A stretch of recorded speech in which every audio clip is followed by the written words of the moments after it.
What's up, Linchpin? Hope everybody's having a wonderful day. If you're watching this, as you can tell, I'm not in my normal surroundings. I happen to be in my vehicle at the moment, which I'm not too thrilled about. I've seen other people do videos from their vehicle, and I never really like how they look, but that's the situation that I find myself in. So today, the video happens from the vehicle. My intention is a relatively quick video about skills practice, modifying workouts, and basically authorizing yourself to modify a workout if you so desire. So yesterday, the workout of the day was Amanda, a tribute workout in memory of Amanda Miller. She competed at the 2009 Games. It has ring muscle-ups in it and squat snatches, 135 for the men, 95 pounds for the women. And there are some people that blitz through that workout in a ferociously fast time. That's great. However, for a lot of people, that's a very challenging workout. Arguably, it's one of the most complicated things we can do from a gymnastics standpoint, in CrossFit anyway. I'm not talking about collegiate gymnastics, but ring muscle-ups are very challenging for most people walking the planet. And then you pair that with the most technical lift you can do with a barbell, and you not only have complexity through the roof, but the two movements interfere with each other, and it's just a nasty workout.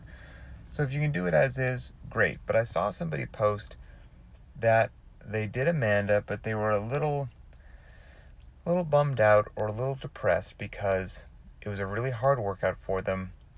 I think they hadn't had the opportunity to get on a set of rings for quite some time, and so the ring muscle-ups didn't go well at all. They were extraordinarily broken up. There were a lot of failures in there, and the squat snatch was, of course, a struggle. And so I wanted to say to that person, like, on a day like that, okay, maybe you didn't do the workout in its purest sense as somebody would have done it that just blitzed through it, but who cares? On a day like that, if you find yourself involved in a workout that has movements that are high skill and you struggle with them, there's nothing wrong with, of course, significantly scaling the workout, but just make that day a skills day. That's totally good to go. So you say, all right, today's supposed to be ring muscle-ups and squat snatch. You know what I'm going to do? I'm going to warm up, and then I'm just going to spend 20 minutes working on my ring muscle-ups, because maybe you have pull-ups and you have ring dips, but the ring muscle-up, so you have the strength component, you don't have the technique and skill component yet. So just spend 20 minutes working on the ring muscle-up. Transition drills, low rings, some negatives, whatever you want. Maybe the intensity is a little bit low. Who cares? You're getting better at the ring muscle-up. And then for the final 20 minutes, you put either an empty barbell, a PVC pipe, whatever weight is appropriate, and you work on snatch positions, snatch drills, the Bergner warm-up for 20 minutes, and that's it. And then you cool down, you go home. So no, in a pure traditional sense, letter of the law, you didn't get in the workout of the day. But what you did is you made yourself better. You were still doing functional movements. I guarantee your heart rate was still elevated. I guarantee it was still a challenge. So you still got in a good workout, so to speak, that day. But what you did is you didn't beat yourself up mentally for just struggling through the quote-unquote prescribed workout and falling short of the time that you hope to get. And you made yourself a bit better, a bit more resilient, a bit more technically proficient. So the next time one of those movements pops up, you'll be better suited to do it.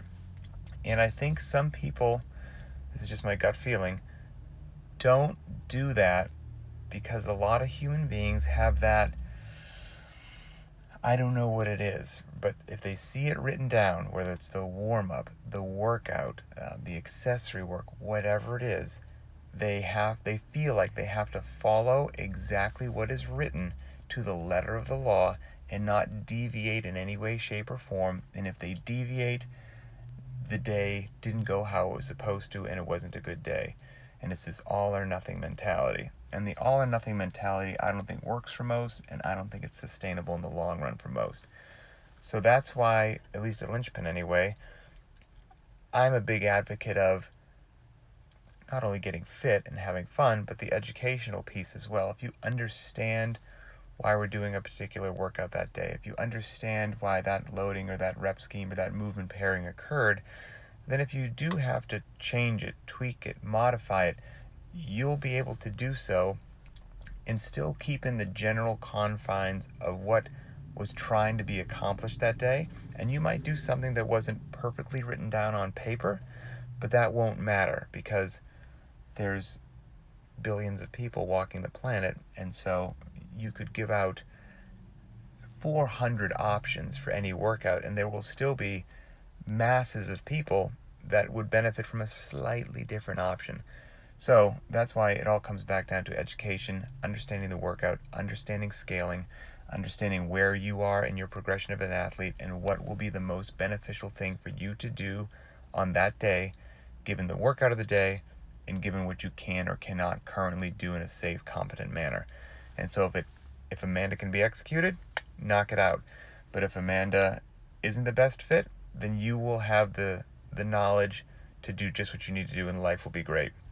And you could do the same thing, let's say, there's a beautiful variant of Diane. Diane is, of course, deadlifts and handstand push-ups, but there's a beautiful variant of Diane that instead of the handstand push-ups, you do a handstand walk each time. Oh, look at this amazing sun flare that I have coming through this right now as the sun's changed position. This is something they would try to put in a Hollywood movie, and it's just happening here. I'm sorry, I digress. If you're listening to this later on in the podcast, that won't make any sense. The sun was coming through the windshield beautifully. Anyway, there's a beautiful variant of Diane where instead of the handstand push-ups, you do a handstand walk, and that could be another example for something like this. That comes up, you're going to rock the deadlift, you don't struggle with the deadlift, but the handstand walk, you're like, oof, man, the goal time for this workout is like 4 to 7 minutes. And if I do this workout with a handstand walk, I'm going to be out here 15 to 20 minutes. Who cares? Who cares? That would be a great day to, maybe you do your 21 deadlifts, and then you just spend however much time you need to spend doing handstand walk drills, or maybe the handstand walk, instead of taking you 45 seconds, it takes you 4.5 minutes. Who cares? You spent 4.5 minutes practicing the handstand walk. You go back, you do your 15 deadlifts, you do the handstand walk, 9, the handstand walk. And even though it took you triple or quadruple what the quote-unquote supposed goal time was, it doesn't matter. Because that goal time wasn't for somebody who's still working on their handstand walk. That goal time was for somebody who currently has a level of competence with the handstand walk. And again, ideally the point of this video, this discussion, is just to let people know that you are authorized. You are always authorized to make a good decision. That's a good way that I can say it. You are always authorized to look at the workout of the day and not feel any pressure to do it precisely how it is. And if it's a high skill day and it needs to just turn into a skill session in the gym, those are highly beneficial days. And let's say you work out 5 days a week, and the other 4 workouts that week are workouts that you can do just fine. Maybe there's a pure heavy day, you go ahead and you rock that. There's 3 other mixed modality, rather high intensity days. You knock those out of the park, and then the 5th workout is Amanda, or is something with a handstand walk, so that turns into a skill day.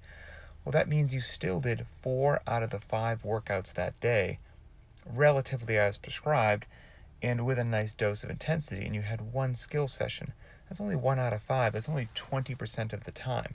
That means 80% of the time you were lifting heavy or doing metcons with intensity, and life's fantastic. So that's it. Once again, we're not splitting atoms here. We're working out. We're having fun. We're trying to do an honest assessment of ourselves and view the day's programming as a way to make ourselves better. And if that means we tweak or modify the workout of the day in some way, shape, or form, that's not a bad call, and that's not a call to be ashamed of. That's overwhelmingly the right call, a better decision, and something to be proud of. So that's it. Have a great day. Don't cherry pick the 5K. Get out there, do a 5K, one way, shape, or form. And we will talk later.